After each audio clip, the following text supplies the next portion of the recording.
Bonjour et bienvenue sur T'as tout senti, le podcast qui désormais agite le parfum.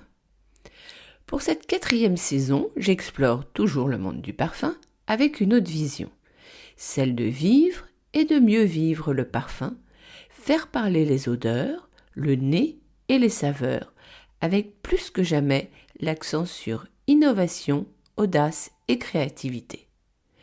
Chaque semaine, j'inviterai à mon micro des chefs d'entreprise, des parfumeurs créateurs et tous ceux qui participent à la recherche et à l'innovation.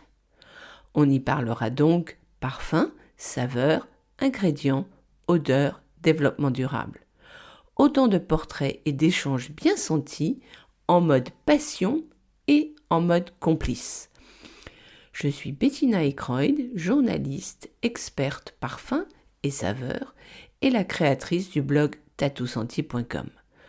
Pour ne manquer aucun épisode, je vous invite à vous abonner à T'as tout senti.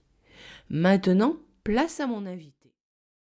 Investigatrice et la fondatrice de l'Arboretum de Roure avec Marcel Kroenlein.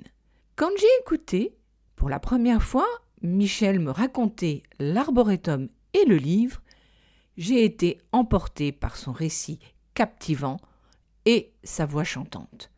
Passionné, vrai, sa générosité de cœur ont fait que je devais vous partager cette aventure autour du vénérable Mélèze. C'est un livre rassembleur, comme Michel aime à le dire. Oui, car son objectif est de rassembler les non-voyants, les malvoyants et les voyants autour du Mélèze, dit aussi arbre de lumière, tout en convoquant nos 5 sens. Pour Michel, l'arbre est une sculpture vivante. Elle le voit même comme un être humain. En effet, la nature, l'arbre et l'art sont des nourritures indispensables à ses vies.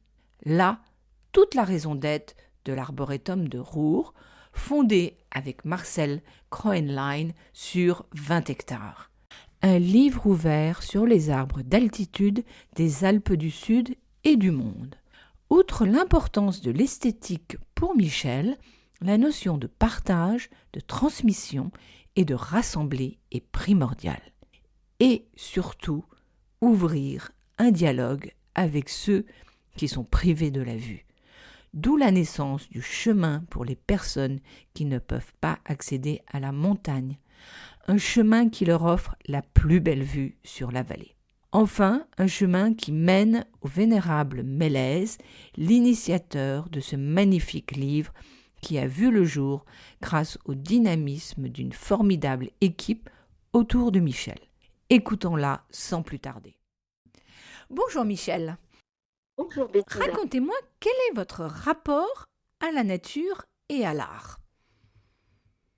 Mon rapport à la nature, c'est avant tout la prise de conscience de la beauté de l'arbre. Moi, étant issue d'une famille d'artistes, chaque arbre représente et est une sculpture vivante. Donc, j'ai toujours vu les arbres, comme les humains, comme tout ce qui est vivant, il n'y en a pas un pareil. Et puis, ils prennent leur temps, comme les vivants, comme les hommes. Il y en a qui poussent vite, d'autres lentement. Et cette passion de la nature, je l'ai toujours eue et je l'ai appris vraiment très tard. Je crois que j'avais 40 ans quand ma maman m'a dit, nous avons dans notre famille, du côté maternel, mon grand-père était herboriste et c'était pas tout à fait ce qu'on attendait. On attendait de lui des actions d'innovation et de création dans son métier, mais lui, il parcourait les champs, il découvrait les vertus des plantes, il les partageait, il les offrait. Donc, c'était quelqu'un qui était en don total, mais pour son épouse, c'était pas très glorieux, Non, et pas dirons-nous. facile au quotidien. Et non, c'est pas facile. Du coup, ma maman n'a jamais jugé bon pendant 40 ans de m'en parler. Alors que moi, inconsciemment, passionnée parce que j'ai fait une autre rencontre dans ma vie qui s'appelle Monsieur Marcel Kroenlein, eh bien, c'est grâce à un échange avec lui que j'ai pu envisager de créer avec lui un arboretum, mais j'ai compris plus tard cette filiation vers la nature. Malgré moi, les gènes s'expriment et Absolument. puis ça nous surprend. Et quant à l'art, c'est tout simplement notre discours au quotidien par mon père, ma mère, mon frère, architecte, céramiste, sculpteur, peintre. Voilà, on a baigné dans ce milieu où la création et l'imaginaire Avait tout son droit. ben, étaient, ah, mais pleinement. On vous y incitait presque? Ah oui, carrément. Mais c'est moi-même qui me bridais parce que je les voyais tellement doués que je n'osais pas aller sur leurs pas, me sentant moi-même limitée dans l'expression artistique. Je sais l'apprécier, mais je ne me sentais pas habile de mes mains. Alors j'ai fait Alors autre chose. justement, vous êtes la fondatrice de cet arboretum Roure. Est-ce que vous pouvez nous raconter comment sa genèse en fait? Oui, eh bien, c'était encore une rencontre. Je me promenais, c'était en des temps assez lointains, s'il faut parler de date, mais disons que en 1987, j'étais avec trois doyens du village euh, dans la partie, je dirais, montagne du village de Mhm. Roux. Et on observait la beauté parce qu'on était devant un cirque de D'accord. Peut-être montagne. pouvez-vous juste nous situer où est Roure pour que l'on vous suive. Alors, Roure, c'est un petit village du Haut-Pays niçois, situé dans la vallée de la Tinée, les Alpes-Maritimes possédant plusieurs vallées, et nous sommes dirigés plein sud, D'accord. adossés à la montagne, bénéficiant d'influences méditerranéennes et alpines. Ce petit village est médiéval. Il y avait, en ce moment, disons, il y a 200 âmes, et puis c'est tout petit. Les toits sont en lauze violette, comme la terre, lit de vin, parce qu'on est sur une terre de l'ère primaire, qui sont des D'accord. sédiments des premières mers du monde. C'était ces mers Mhm. saumâtres, ces eaux saumâtres. Et c'est très beau. Alors, ce sont des roches sédimentaires. Mais ce que nous avons sur les toitures, ce sont des lauses, mais pas comme en Normandie, où ce sont des roches métamorphiques. Chez nous, le fait que ce soit cette roche qui s'appelle la pélite, eh bien, c'est une roche qui est faite de minerais de fer et qui est d'une riche couleur, mais profonde, lit de vin, rien à voir avec le rouge qu'on a dans une autre région du sud, la bauxite en l'occurrence. Mais voilà, on est sur une terre absolument fabuleuse, parce que maintenant on peut l'imaginer avec des arbres, puisque on va parler de ce qui nous intéresse aussi. Voilà. Donc vous êtes avec vos savants et qu'est-ce qui se passe? Et voilà, avec nos savants sur une terre violette, avec des arbres bien verts.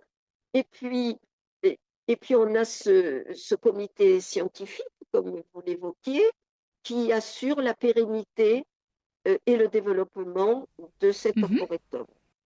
Mais pour clore l'aspect artistique, aujourd'hui, nous le continuons grâce à une autre D'accord. rencontre, celle de Denis Gibelin, qui est le président du collectif Nomade, avec qui nous avons œuvré une vingtaine d'années à créer chaque année sur un thème différent.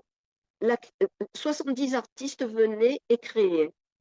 Et tout à coup, aujourd'hui, prise de conscience 20 ans après, ils se sont arrêtés, une année de Oui. réflexion, et ils proposent un territoire partagé ou la non-intervention parce qu'ils disent on ne mettrait plus les mêmes matériaux qu'on a utilisés auparavant. Voilà, on va vers une nouvelle ère. Ça, c'est pour le côté artistique. Et puis pour les héritages, eh bien, on continue à D'accord. avancer. Alors, peut-être revenons à votre rencontre avec euh, Marcel Crognel. Et oui, cette rencontre, comme je vous disais, elle a eu lieu sur le site qui est devenu l'arboretum. Évidemment, on l'ignorait ce jour-là. Et avec les trois doyens du village, nous devisions sur la beauté de oui. l'environnement. Arrive de la forêt, Monsieur Croenland, que bien sûr nous ne connaissions point, qui s'est arrêté et fort aimablement nous a salués et a entamé la conversation. Et il a commencé par nous dire que nous habitions une magnifique région qui s'appelle les Alpes-Maritimes et qu'il pouvait en parler en connaissance de cause, car il s'est présenté donc directeur du jardin exotique, et en tant que scientifique du prince Mhm. Régnier III, il parcourait le monde et il ramenait des succulentes dont certaines portent son D'accord. nom, comme la Montviléa Croenlinii, avec les deux i, bien entendu. Et il s'est présenté ainsi en disant que, bien sûr, parcourant le monde, il pouvait nous assurer combien était magnifique cette région. Voilà, il a commencé comme ça. Et de fil en aiguille, les anciens parlant leur langue vernaculaire, leur patois, euh, il faisait des références avec son patois, sa langue monégasque. Et puis en même temps, on a pu parler de qu'est-ce qu'on pouvait trouver comme qualité à cette région plutôt qu'une autre. Et on a commencé à parler de la tradition orale, comment d'un village à l'autre, on se moquait les uns des autres. Nous, on passe pour les fous de roue. Ce sont les voisins du dessous de Saint-Sauveur qui se moquent de nous. Puis nous, on se moque de cela en disant, oh ben, chez vous, il y a jamais de soleil, les blés sont verts. Alors, on les appelle les blavés de fête.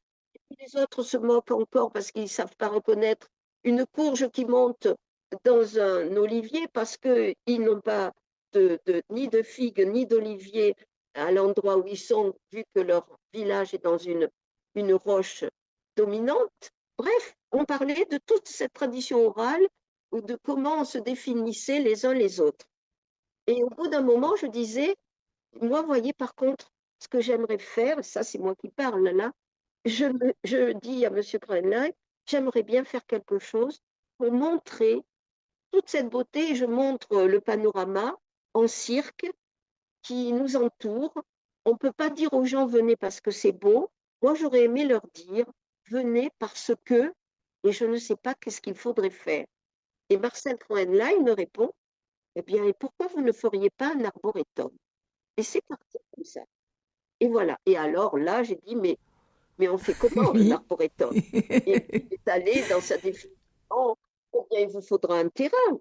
Et puis, quand on aura un terrain, si vous en avez un, eh bien, nous aurons des amis et des botanistes qui nous conseilleront pour planter des arbres. Parce que, voyez-vous, vous êtes en montagne.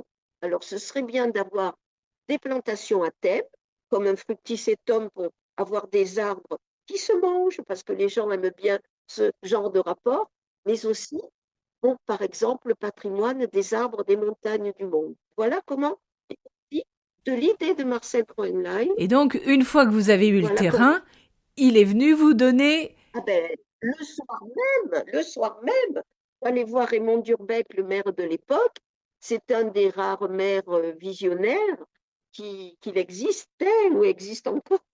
Eh bien, Raymond Durbeck m'a dit, mais si tu veux un terrain, je te donne un terrain communal qui n'est composé que de rouméjas, ce qui signifie des herbes et des ronces, et tu peux le prendre du nord au sud et de l'est à l'ouest. Personne ne s'en occupe et personne ne l'a touché puisqu'il est communal et que tous les montagnards exploitaient leur terrain privé. Du coup, pour nous, c'était parfait parce que c'était un terrain vierge. Donc, il n'avait pas subi d'action anthropique et on a pu avoir des pelouses alpines originelles et également les colonies riches, pas touchées ni modifiées par l'homme. Donc, c'était un très beau terrain d'études et voilà comment l'histoire a commencé. D'accord. Alors, cet arboretum, quel type de collection d'arbres on y trouve et comment vous avez décidé de telle ou telle espèce d'arbre? Et, et sans- et oui, eh bien, tout d'abord, quand j'ai eu ce terrain et que je suis allée le confirmer à Marcel Cohenlein, il m'a dit, ben, écoutez, il faut commencer à travailler maintenant. Nous allons introduire peut-être des collections d'érables, de montagnes, de tous les continents, des continents où règnent bien sûr l'Asie, l'Amérique, voilà, l'Europe. Et donc, il a commencé à relever une collection à l'époque, il avait consulté le conservatoire de Cap Oui, Charence. Donc, ça, c'était bien. Et puis ensuite, il a dit, nous avons donc nos colonisateurs qui sont dans les Alpes du Sud, le mélèze et le pin sylvestre. Et au milieu de cette forêt existante, nous allons introduire toutes les plantes autochtones donc des Alpes, et puis également les autres de toutes les régions du monde, les régions montagnardes, en fonction de la latitude et longitude, etc. donc vous voulez Ainsi, dire qu'il n'y a pas que des arbres. non, il y a également des arbustes, des petits sujets. On a peu de fleurs. Les fleurs, elles sont naturelles. C'est celles que la nature offre dans cette région des Alpes du Sud. Il y a quand même quelques endémiques exceptionnels. Mais ensuite, on n'a pas que des arbres parce que, en hommage à Marcel Kroenlein, qui hélas nous a quittés dans les années 90, en 94, eh bien, moi j'ai eu l'idée comment dirais-je, en appelant son ami Jean D'accord. Mus, de lui demander conseil pour lui rendre hommage en construisant une rocaille de Oui. Semper Donc, ces jubarbes, et Semper en plus, ça veut dire qui ne meurt jamais. Donc, c'était un beau symbole pour honorer euh, euh, cet arboretum qui s'appelait l'arboretum de Roure et qui est devenu l'arboretum Marcel Kroenlein de Roure.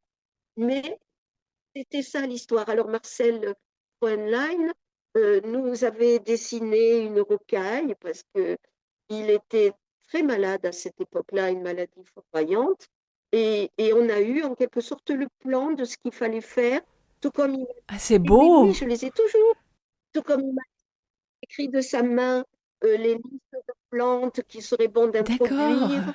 Et puis que nous continuons, parce que lorsqu'il nous a quittés, eh bien, j'ai été, euh, comment dirais-je, en contact avec un docteur et sciences de l'université d'Aix-Marseille, le docteur Henri Sandoz, qui a accepté de prendre la suite de Marcel Kroenlein, qui était conservateur de l'arboretum, et qui nous a amené, parce qu'il a accepté de venir, et d'amener une douzaine de scientifiques dans toutes les disciplines, tous docteurs et sciences, que ce soit en géologie, en phyto, en écologie, et Donc vous entomologie, avez une belle équipe autour de vous pour continuer tout ça. exceptionnelle, exceptionnelle, oui.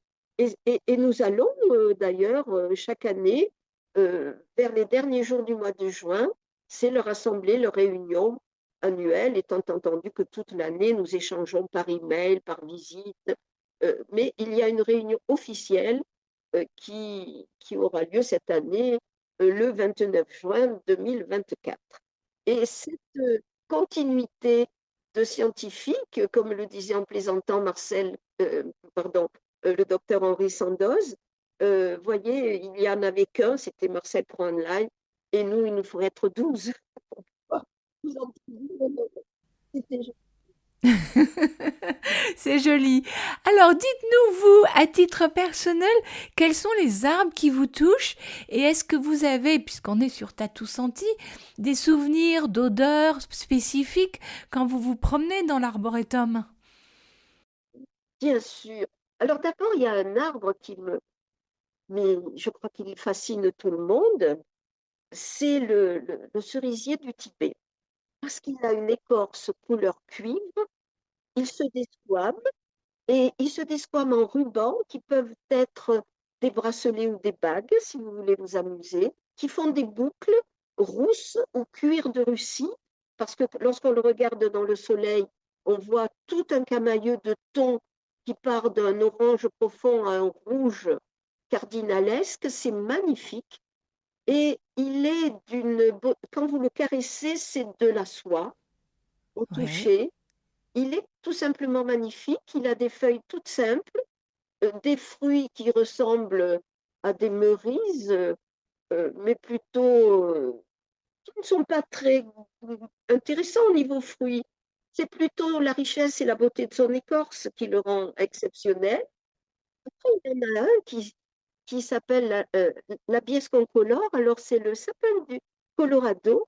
Alors, lui, il est bleuté, mais quand on prend une de ses aiguilles et qu'on la plie en accordéon, puis qu'on l'écrase entre le pouce et l'index pour essayer d'extraire un tout petit peu de son parfum, de ses huiles essentielles, en pleine montagne, en altitude, nous respirons l'odeur du Ah, c'est pamplemousse amusant. en Oui. montagne.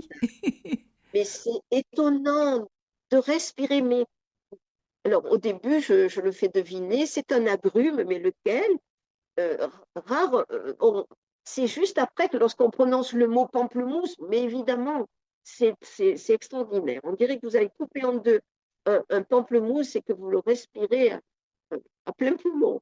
Ça, ce sont des arbres qui ont des senteurs exceptionnelles, mais il y a de tout petits sujets aussi qui sont beaux, qui sont naturellement la mélanchier, qui est si délicat et qui fleurit. On est juste au début du printemps. Vous avez une masse d'étoiles. Alors, les montagnes sont enneigées. Nous, on n'a plus de neige parce que c'est les montagnes qui nous entourent. Elles se trouvent entre 2500 et 2700 mètres. Nous sommes un peu plus bas, de 1300 à 1800 par exemple, la fourchette. Et là, on se retrouve au pied de la Mélanchier, constellé d'étoiles blanches. C'est ces fleurs, ces cinq pétales blanches, minuscules, d'une beauté. Voilà, c'est des arbres beaux comme Et elles sentent ces pareil, petites fleurs? très légèrement, D'accord. très très très légèrement, euh, à peine citronné, c'est très très très beau. Alors il y a des petits sujets comme ça qui sont très intéressants, mais le plus amusant, c'est d'aller dans la zone xérophile. Et là, dans cette zone sèche, vous avez tout ce que la nature vous offre en matière de simple. Alors les Oui. plantes médicinales, Mhm. aromatiques, de montagne, parce que le thym de Ah montagne n'a ben pas non. le même goût que, bien sûr, Oui, à oui, oui, Aix-en-Provence oui. ou dans le Var. Et ça dépend des sols, c'est toute Mhm. cette magie-là qui fait qu'on devrait faire, comme pour le vin, on devrait faire justement toutes ces différences de goût, de parfum, même s'ils ont les mêmes propriétés, mais toutes ces nuances font que le thym a différents goûts. C'est extraordinaire. Ça, je trouve ça passionnant. Mais après, la sarriette, le serpolet, toutes ces senteurs-là qui sont si bien utilisées, l'origan, tout ça pousse naturellement. Mais après, on a un potager en permaculture expérimentale. Alors là, si on prend la gastache, avec une feuille, vous avez l'impression d'avoir une bouteille, un verre de pastis. Vous voyez. C'est très violent même comme parfum. Et puis, on a un chou qui vient de Sibérie, qui est d'une sucrée, d'un parfum. Vous le croquez comme ça en promenant, c'est délicieux. Et tout au long du parcours, eh bien, vous cueillez, vous goûtez. Et c'est ce qui plaît beaucoup à tous les scolaires qui viennent nous visiter. Parce qu'il y a la maison. Voilà. Alors, c'est des bons partages. Mhm. Tout à fait. Peut- Peut-être maintenant, racontez-nous avant d'arriver sur ce beau livre, Le Vénérable Mélèze, quelle est la première mission de l'Arboretum et puis peut-être de nous raconter la création de ce chemin. Le chemin de l'arboretum où le chemin vit des personnes qui ne peuvent pas accéder à la montagne. Il y a les deux. Mais pour commencer, Ouais. Mhm. effectivement, le but de l'arboretum, c'est avant tout de rassembler les arbres des montagnes, des Alpes du Sud, mais des montagnes du monde également. Donc, c'est un grand livre ouvert sur les arbres d'altitude. Ça, c'est... Ensuite, nous avons des particularités, des collections qui seront celles des genévriers, celles des érables, celles de la collection des rosiers sauvages des Alpes-Maritimes, qui nous a valu le prix environnement Oui. pour la Fondation Henry Ford pour la France. Donc, c'est quelque chose de très important parce que ce sont les ancêtres qui vous qui permettront justement aux créateurs de nouvelles roses eh bien de pouvoir faire des greffes, puisqu'on a, c'est des rosiers sauvages, botanistes. Alors, sachant qu'en France, vous avez 28 espèces de rosiers sauvages et que sur l'arboretum, nous en avons rassemblé Waouh! 24. Ça, c'est Ça, ce sont extraordinaire. les collections, parce que c'est la région de France la plus riche en matière de rosiers D'accord. sauvages. C'est une des particularités de cette richesse, tout comme le disait Marcel Cohenlein, avec ses plus de 3000 taxons de plantes que recèlent bien sûr les Alpes-Maritimes. Mais avant tout, le but de l'arboretum, il a ce caractère lié de rassembler les arbres, mais lié aux sciences, lié bien entendu à la partie transmission de savoir pour les écoles, pour les, les étudiants qui viennent travailler une thèse, un mémoire, un master, etc.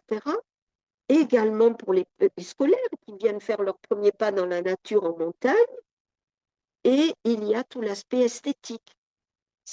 Et là, c'est encore un autre discours, mais nous avons pensé, parce que l'arboretum, sur ces 20 hectares, il rassemble bien sûr ces arbres et puis les diverses collections que je vous évoque, mais également on a voulu le rendre accessible à ceux qui sont privés d'aller en montagne, c'est-à-dire les personnes qui sont en fauteuil roulant ou bien qui ont des problèmes de Mhm. motricité.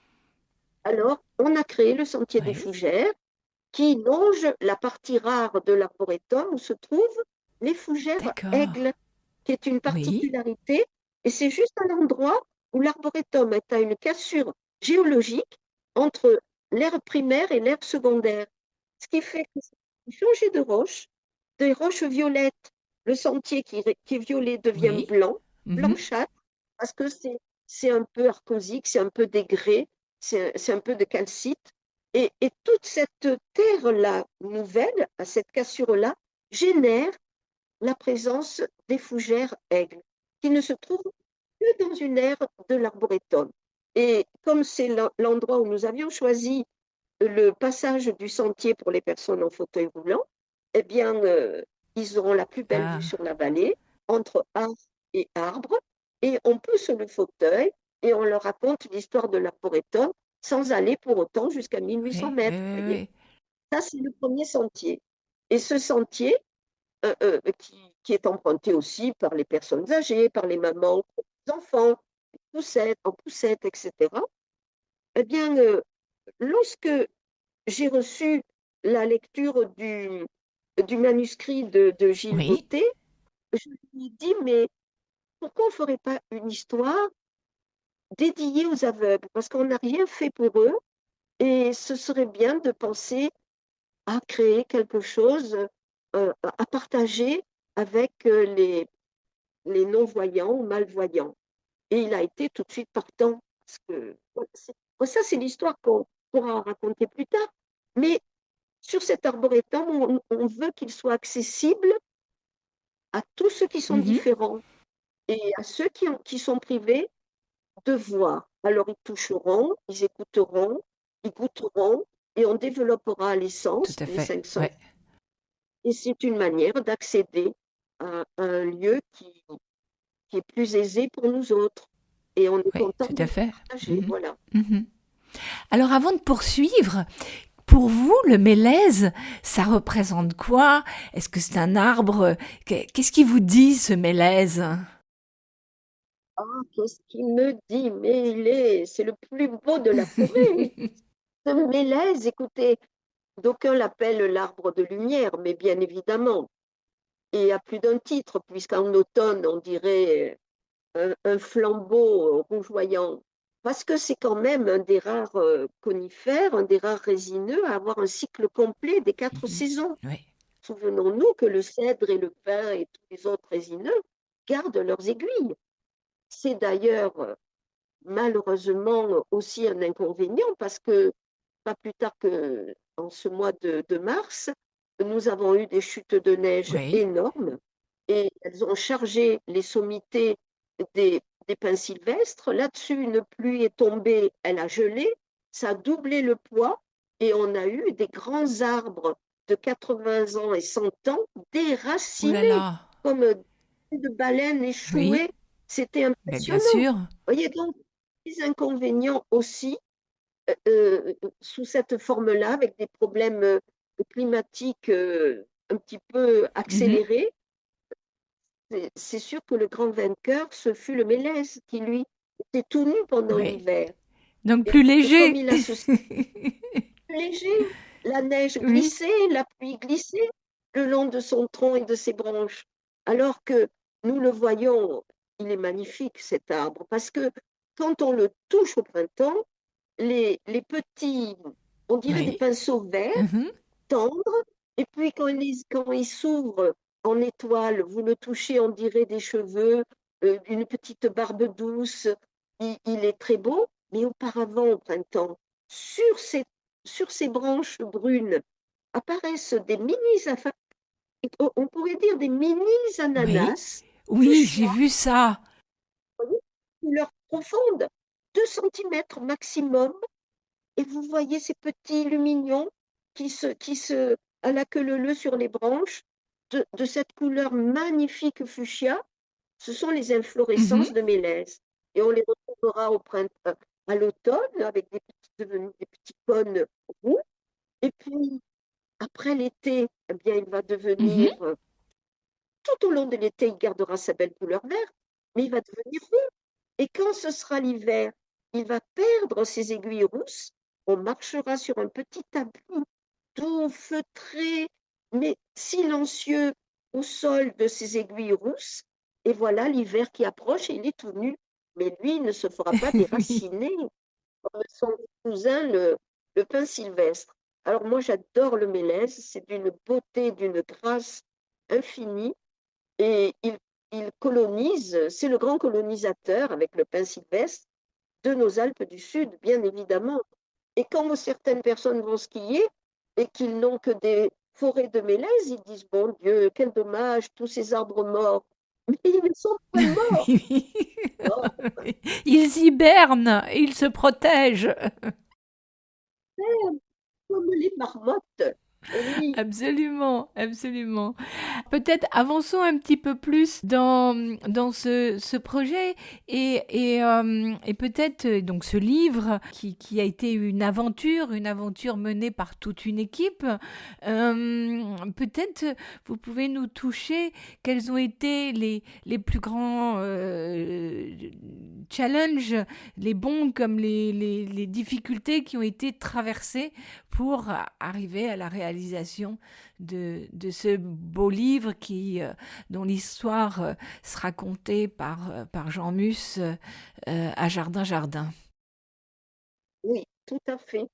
Effectivement, c'est le travail d'une équipe parce qu'à partir de l'idée de faire un livre, de l'acceptation de l'auteur Gilles Botté, eh bien, nous nous sommes consultés, ceux qui étaient sensibles à Oui. l'idée, à savoir Jean, qui a tout de suite été partant. Déjà, il a la passion des mélèzes, et puis il apprécie beaucoup Gilles Mottet à plus d'un titre, déjà en tant que musicien, compositeur, et puis il écrit de nombreuses symphonies d'ailleurs, et il a accepté de conter magnifiquement la nouvelle du vénérable Mélèze. Et puis, dans l'équipe, il y a Diane. Et puis, Diane qui a apporté sa touche, son organisation, sa vision, mais également euh, euh, la petite fille Julia qui a apporté la carte parfumée Mhm. au Mélèze. C'est un livre qui est porteur d'une histoire, qui est certes compté par Jean Mus grâce à un QR code. Un autre QR code vous raconte, comment dirais-je, vous présente une musique dite éolienne, parce que cet arbre a été Oui. foudroyé, et dans le creux d'une partie de son tronc, lorsque le vent du vallon s'engouffre, il chante cet arbre comme, comme un instrument, comme l'orgue, et d'où l'inspiration de Gilles Mottet pour écrire une musique. Mais la carte parfumée suit et il y a des Mhm. sculptures. Eh bien, ça, c'est la magie de les éditions La Ville qui sont spécialisées dans l'écriture braille, dans les grands caractères, mais également dans le choix de Mhm. papiers précieux qui vont pouvoir recevoir des galbages et des gaufrages qui représentent en quelque sorte le travail réalisé par Denis Gibelin, mais également Marie Joly, Cathy Doroshenko, des photographes, la présentation comment dirais-je, de Bardot de Mélèze, parce qu'on a un petit peu illustré de manière curieuse l'arbre autour Oui, du Mélèze, et on l'a décliné, qu'est-ce qu'on en fait, comment on vit autour, comment on couvre les maisons de Bardot, etc. Mais quand vous touchez, pour en revenir à ce qui est une rareté, la première de couverture avec cet arbre et qui porte le tracé doré de la foudre, et la quatrième de couverture qui porte l'empreinte dans toute la totalité de cette couverture d'un bardeau, vous touchez, vous avez le bois ouais, sous les ouais. doigts. Vous pouvez le lire comme le lisent les malvoyants et les non-voyants. Et nous partageons avec eux tout cela. On lit avec eux parce que c'est en grand caractère, mais eux, ils lisent en braille à côté, et puis on peut écouter, on peut sentir, on peut toucher. Enfin, je veux dire que C'est un c'est, livre comme, rassembleur. oh, mais évidemment, évidemment. Les gens qui est du Sud, ils diraient, mais on peut le chasser, ce livre. Le C'est-à-dire, tri- pour nous, Parisiens ou en dehors, pardon? Il vous le dira mieux que moi, mais c'est le tripoter quelque part, le toucher avec intensité, vous voyez. C'est ça. Mais bon, ça a une connotation gentifleur quand même. Ceci étant, ce livre-là, il est particulier parce que les aveugles doivent avoir leur livre ouvert en entier. C'est pour ça qu'il a une Oui. spirale.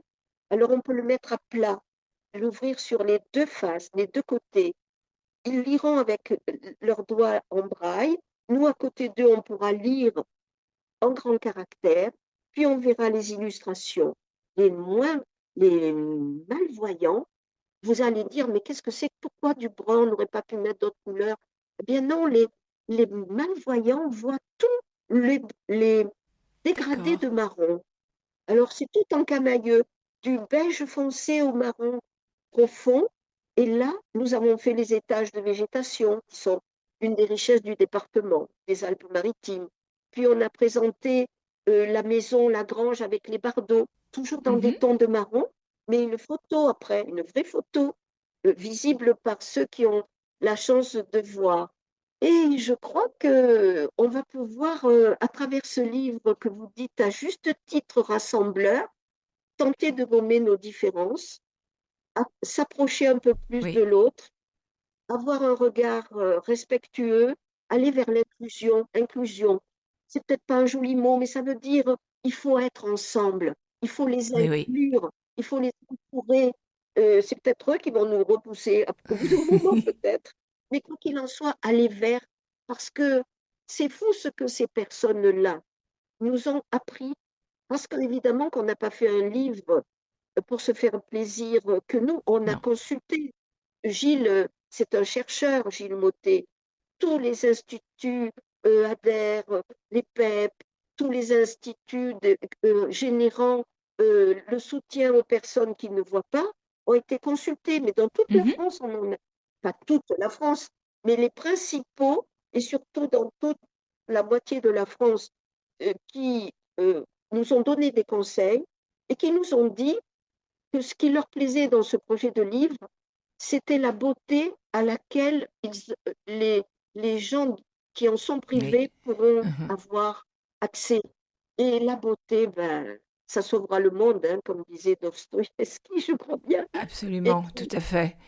Et puis et le puis fait une chose, de pouvoir partager ensemble, oui, et autour du c'est vert. livre qui est quelque chose d'extraordinaire, le livre, ce qu'il peut apporter, comment on peut s'évader, comment il peut nous nourrir, Oui, et on va pouvoir mieux se comprendre, mieux se connaître, et les uns apporteront aux autres, et c'est c'est un ça. cercle vertueux.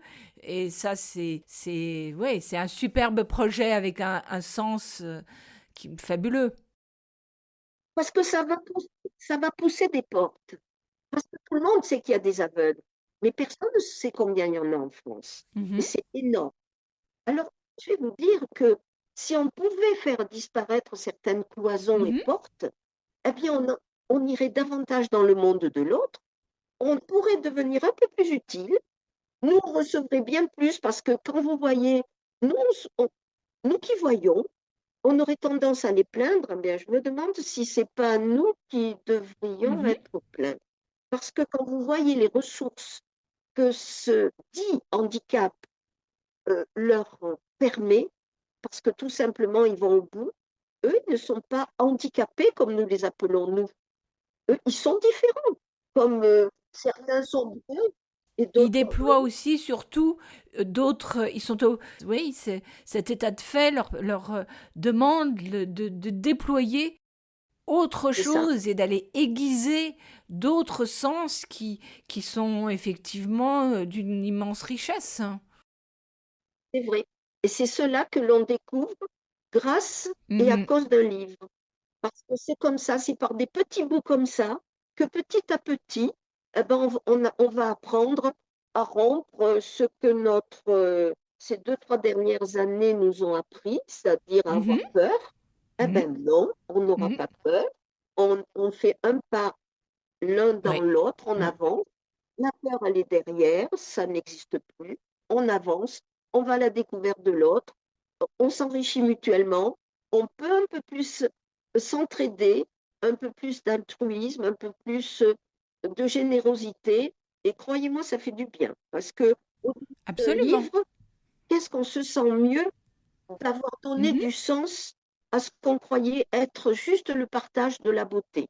Alors, je pense que on devrait multiplier ce genre de choses et on n'a pas l'intention de s'arrêter là pour ce Oui, qui c'est est. ce que j'ai cru comprendre. Mais avant ça, dites-nous où est-ce qu'on va pouvoir trouver ce livre?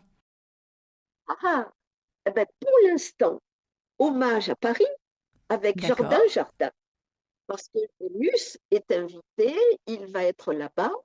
Seront présents, bien sûr, sa collaboratrice Diane, mais également Clara, qui est notre régisseuse de l'Arboretum, qui va apporter Mhm. quelques livres et qui va les présenter dans le cadre de Jardin Jardin avec cette magnifique librairie ambulante qui a été créée. Mais ça, c'est le secret de la découverte pour ceux qui vont y aller, parce que c'est aussi les 20 ans de Jardin Oui, Jardin. tout à Donc, c'est fait. une belle aventure. Et puis, un vénérable arbre. Ah ben, ça va très bien pour 20 ans. C'est pas encore très vénérable, 20 ans, c'est un Ouais, jeune homme. tout Euh, à fait. mais bon, eh bien, il sera ce jardin adoubé par un vénérable arbre qui a 500 ans et qui existe toujours et qui vit dans cette vallée de la Tinée à côté de l'Arboretum et dont Il n'est l'histoire, pas dans l'arboretum. Il est. il n'est pas dans l'Arboretum, il est dans le même, dans la- comment dire, à D'accord. quelques kilomètres. Parce qu'il faut qu'il soit un peu plus haut, là où se trouve le sanctuaire des 5 fois centenaires Larix décidua, parce que c'est là que sont les D'accord. vénérables mélèzes. Alors donc, c'est grâce à ce bel arbre que ce livre ben, va rassembler et va être porteur. On a quand même le soutien enfin, il nous a été annoncé le soutien Mhm. d'Augustin Trapenard. Alors, on est très fiers et puis on- on vient de lui adresser l'ouvrage et on sait qu'on sera en contact dans quelques temps. Mais ce qui est beau, ce livre, on va le trouver bien sûr en le commandant auprès de l'Arboretum, mais également au Festival du livre de Oui. Nice, qui a lieu en même temps que Jardin Jardin, c'est-à-dire le 30 mai, le 1er et le 2 juin. Ensuite, il suffit d'aller sur le site de l'Arboretum. Eh bien, on vous dira les librairies, surtout dans le D'accord. sud. Dans le sud, nombreuses sont les librairies qui ont réservé les livres parce que ces livres sont faits page après page. Ce sont pas, on n'est pas dans le discours du numérique. Pour toucher des feuilles de papier et qui ont un grammage particulier pour recevoir ce travail de galbage que réalise Impression La Ville, qui font d'ailleurs les cartels des musées pour faire la lecture des œuvres d'art muséales, eh bien, il faut des papiers rares. Et c'est en Italie que nous les avons trouvés parce que malheureusement, il y a eu la grande faillite des papetiers depuis le Covid. Alors, il y a encore quelques trésors qui sont conservés et nous en avons bénéficié pour la création de ce D'accord. livre. Eh ben, écoutez, on va vous souhaiter et souhaiter à ce livre longue vie. En tout cas, Tatou Senti va faire à sa mesure sa contribution. Parce que moi, comme vous le savez, comme je vous l'ai dit, c'est vraiment un projet qui me met en joie et parce qu'il a du sens, tout simplement, et qu'il y a cette notion de partage. Et il y a cette notion de voilà, pouvoir rencontrer l'autre et d'échanger. Oui, et de rompre Mhm. l'indifférence par, par ignorance, Ouais. en fait. Oh, Parce souvent. que quand on connaît l'autre, il n'y a plus de peur, euh, il n'y a plus de gêne, il n'y a plus qu'un joyeux Absolument. partage. Eh bien, Voilà. écoutez, merci mille fois, Michel, et à bientôt. Merci à vous, Bettina. Merci. Merci à Michel Ramin pour nous avoir partagé avec autant de passion l'histoire de l'arboretum de Roure, mais aussi ce fabuleux livre Les Vénérables Mélèzes. Je vous incite aussi à réécouter Gilles Mottet, qui est l'auteur et le musicien, si vous ne l'avez pas déjà fait, et Jean Mus. Et Jean Mus, ce paysagiste de renom, mais surtout la voix du conte Le Vénérable Mélèze, que vous retrouvez à l'intérieur du livre via un QR code. Bonne écoute. Si vous voulez en savoir plus et vous inscrire, je vous recommande d'aller sur tatousenti.com et lire l'article. Si vous avez aimé cet épisode, vous pouvez soutenir Tatou Senti Podcast par un don. Le lien se trouve dans Tatou Senti Podcast Instagram, soit favoriser sa diffusion en mettant un 5 étoiles ou un commentaire sur Apple Podcast ou votre plateforme préférée. Tout cela m'aidera beaucoup. Enfin, abonnez-vous pour ne manquer aucun des épisodes gratuits de Tatou Senti, le premier podcast sur l'art de sentir. En attendant le prochain épisode, sentez-vous bien.